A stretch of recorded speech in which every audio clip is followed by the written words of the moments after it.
Hi అందరికీ welcome back to my YouTube channel Sahasra Krithika. ఎవరైతే మన వీడియో కొత్తగా చూస్తున్నారో వాళ్ళు ఫస్ట్ సబ్స్క్రైబ్ చేసుకోండి. ఏం లేదండి, మేము చిలుకూరు బాలాజీ టెంపుల్కి వెళ్తున్నాము. ఎర్లీ మార్నింగ్ లేచి వెళ్తున్నాము, ఎందుకంటే ఫుల్ రష్ ఉంటుంది కాబట్టి పొద్దున్నే లేచి వెళ్ళామన్నమాట. మా హస్బెండ్ నేను కలిసి బండి మీద వెళ్ళాము. హైదరాబాద్కి దగ్గరలో ఉంటుంది ఈ టెంపుల్. చాలా పురాతనమైన టెంపుల్ అండి, చాలా ఫేమస్. ఇప్పుడు సమ్మర్ కాబట్టి ఫుల్ రష్ ఉంటుంది, అందుకే మేము ఎర్లీ మార్నింగ్ వెళ్తున్నాము. ఎందుకంటే ప్రదక్షిణాలు చేయడానికి వీలు కాదు. మీరు ఎప్పుడైనా ఈ టెంపుల్కి వెళ్ళాలనుకుంటే ఎర్లీ మార్నింగ్ వెళ్ళండి. ఈ వీడియోలో వే కూడా చూపిస్తాను. ఈ వీడియోలో టెంపుల్ చూపిస్తూ ఎలా వెలిసింది అనేది స్టోరీ మొత్తం చెప్తాను. వీడియో స్కిప్ చేయకుండా చూడండి.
హైదరాబాద్లోని వాసులు అత్యంత భక్తితో కొలిచే దైవం చిలుకూరు బాలాజీ. హైదరాబాద్ శివార్లలో ఉండే ఈ దేవాలయం ప్రతిరోజు భక్తులతో కలకలలాడుతుంది.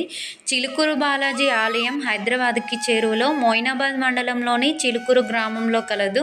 హైదరాబాద్కి చేరువలో ఉండటం, రవాణా సౌకర్యాలు కూడా చక్కగా అందుబాటులో ఉండటం వల్ల బాలాజీ ఆలయాన్ని దర్శించడానికి ప్రతిరోజు వేలల్లో భక్తులు వస్తుంటారు.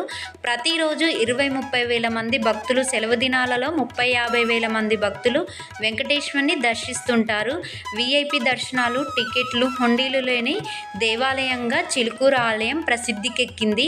ఒకే ప్రాంగణంలో ఒకవైపు వెంకటేశ్వర స్వామి, మరోవైపు శివుడు పూజలందుకోవటం ఈ ఆలయ విశిష్టత. కలియుగ దైవం శ్రీ వెంకటేశ్వర స్వామి 3 చోట్ల ప్రత్యక్షమైనట్లు పురాణాలు చెబుతున్నాయి. తిరుమలలో వెలిసిన శ్రీ వెంకటేశ్వరుడు, ద్వారకా తిరుమల మరొకటి. తెలంగాణలోని చిలుకూరుగా ప్రతీతి. తెలంగాణ తిరుమలగా ప్రసిద్ధి చెందిన చిలుకూరు బాలాజీ ఆలయానికి 500 ఏళ్ల చరిత్ర కలదు. ఒకప్పుడు శ్రీ వెంకటేశ్వర స్వామి భక్తుడొక ఆయన ప్రతి సంవత్సరం తిరుపతి వెళ్ళొచ్చేవాడట. అయితే కొంతకాలానికి ఆయన జబ్బుపడి తిరుపతికి వెళ్ళలేకపోయాడట. దీంతో ఆయన బాధపడుతుండగా కలలో శ్రీ వెంకటేశ్వర స్వామి కనిపించి నీకు నేనున్నాను అని అభయమిస్తాడట. ఒకప్పుడు స్వామి కలలో ఒక ప్రదేశం గురించి చెబుతాడట. అతను ఆ ప్రదేశం వద్దకు వెళ్ళి తవ్వగా శ్రీదేవి భూదేవి సమేతుడైన వెంకటేశ్వర స్వామి కనిపించాడట. దీంతో ఆ భక్తుడు అక్కడ శాస్త్రోక్తంగా విగ్రహాన్ని ప్రతిష్ఠించి మందిరాన్ని నిర్మించి తన భక్తిని చాటుకున్నాడట.